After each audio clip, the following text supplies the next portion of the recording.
Aujourd'hui, je vais te partager 4 aliments soi-disant sains que je n'achèterai jamais en tant que coach en nutrition cétogène.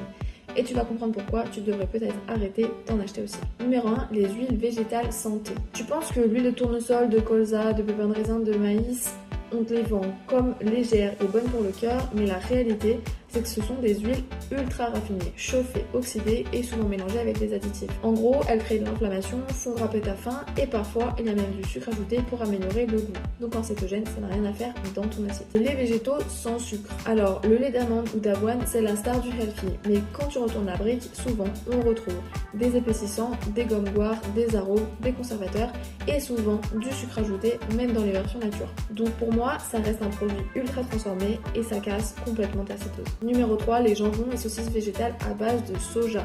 Alors oui, beaucoup pensent que c'est plus sain que la viande, sauf que ce sont des produits hyper transformés, bourrés d'isolat de soja, d'huile végétale, d'arômes artificiels et encore une fois du sucre ajouté pour la texture et le goût.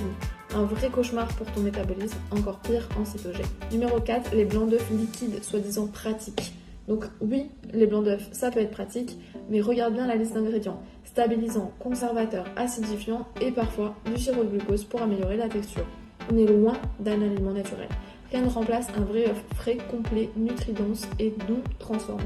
Moralité, un aliment ne devient pas sain parce que son packaging est vert ou marqué naturel. Regarde toujours la liste des ingrédients, moins il y en a, mieux c'est, et sur ton régime cétogène. Si tu veux d'autres analyses comme ça, abonne-toi ou télécharge le guide avec le lien dans ma bio.